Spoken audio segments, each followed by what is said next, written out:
Thanks for checking out today's video. I'm dealing with the Misfire, my Silverado. As you can see, cylinder 2 has a pretty consistent misfire. It does come and go. Also, cylinder 6 is kind of hit and miss.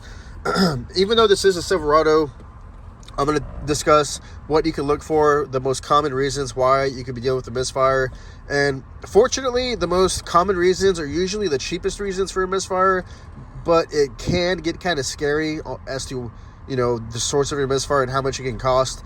I already know the issue with this, and I'm going to get under the hood and help you look for and diagnose your misfire issue and kind of go over all the scenarios, all the possibilities. So let's get under the hood and start talking about what you can look for, how you can kind of self-diagnose your misfire.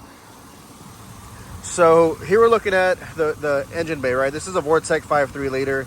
And a lot of your modern cars, they have a coil on plug design, meaning they have individual coil packs per cylinder. It goes coil pack, spark plug wire, spark plug. And more often than not, your coil pack actually plugs directly into the spark plug. There won't even be a wire. Like in a lot of your transaxle, front-wheel drive V6s, the coil pack literally plugs in directly to the spark plug. Anyways, the most common reasons for a misfire that I've seen, I am a mechanic, by the way. I recondition used cars. Believe it or not, the most common reason for me has been spark plugs, especially if your vehicle is over 100,000 miles. A lot of these spark plugs have never been changed before. So the first thing you're going to want to look for is spark plugs. After that, you're going to check your ignition wires, your spark plug wires, and then your coil packs. And since most modern cars are coil on plug design, the individual coil packs, to self-diagnose, to diagnose it yourself, you can swap over components. Like you can switch spark plugs from one cylinder to a next, spark plug wire from one cylinder to a next. Same thing with the coil pack one cylinder to the next, okay? And these are basically going to be the reasons that a misfire would occur from a faulty ignition system, okay? And more likely than not, you're going to have a code. Your misfire codes are PO 300s, so it'll be 300 through 308, for example. 301 is cylinder 1, 302 cylinder 2, and so on, all the way to 308, PO 308, misfire cylinder 8. So basically, when you're swapping over components, what you're looking for is for that code. You're going to clear the code, and you're going to look for that code to transfer over to the cylinder you switch the components with, okay? So if you got a misfire up here, you can swap over a spark plug wire coil to the opposite side, clear the codes, and see if your new code goes from like PO301, it'll be like PO302. It'll go to the next bank, if that makes sense. It helps if you have a V6, V8 to swap banks, or a 4-cylinder. It's still possible with a 4-cylinder. So, unfortunately, that is usually a pretty cheap fix. Spark plugs, wires, coil packs, all these things are readily, they're available through AutoZone, O'Reilly, aftermarket parts like that, Amazon, especially Amazon. I've been using them for a lot of things lately. And, okay, the next thing we're going to move on to is fuel injectors. That's not a very common reason for a misfire, but you can have a clogged fuel injector. If you've swapped over your ignition components and you still have a misfire, try swapping over the injector. That can be a little bit more involved. Swapping ignition, a fuel injector is a little bit more in depth, but same thing. You're looking for that code to transfer over to the cylinder you transfer your components from. So you can swap your injector from cylinder 1 to cylinder 2, see if the code transfers over. Okay, so, and there are various reasons why you can have a multiple misfire. You can have low fuel pressure or bad O2 sensor on one bank. But here I'm kind of talking about specific cylinder misfires. So we've talked about ignition issues, spark plugs, wires, coils. You could possibly have a fuel injector issue. That's really the only fuel issue that would cause a misfire on a specific cylinder. Otherwise, you would have like a whole bank that was dead, or a random misfire. So what else do you need for your engine to fire off correctly? You need compression, and you need timing. And there's two ways I like to describe a misfire. Intermittent misfire, or a consistent misfire, which I also call a dead cylinder. And what I mean by a dead cylinder is it is misfiring constantly. It does not come and go. It doesn't help if you rev it or drive it.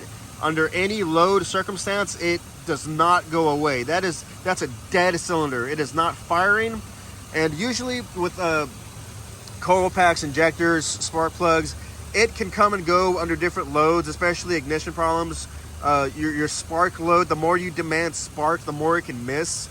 So under heavy throttle, a spark related issue can show itself even further. But if your cylinder is dead, it's going to misfire no matter what. Okay, no matter what the load is, no matter what the RPM. And things that would cause a completely dead cylinder is lack of compression. And for lack of compression, there's various things. Okay, it can be anywhere from I don't want to scare you, but it's the truth. You can have a bad piston ring, you can have a damaged piston, you can have damaged valves, burnt valves, bent valves. You can have a blown head gasket. But with that comes, there's a lot of signs that lead to head gasket issues. I've got another video on that. And if you had a timing issue, that would be misfiring on more than just one cylinder. So what I was getting at is if you have like a timing issue, that's a pretty drastic issue. The whole engine will be running very poorly, be misfiring all cylinders. But some not so common things that can happen, well, they're very common on certain year model trucks, like on the newer, like 08, 07 up. They have a lot of camshaft issues and lifter issues. So especially if you have a overhead valve engine, you can have a lobe on a camshaft wear out, a lifter fail, push rod bend or distort, or even if it's too worn out. You can have different reasons that cause the valves to not open correctly, and basically you're not letting air in or out. If a lifter, push rod, or cam lobe fails, that's gonna be another issue for a misfire.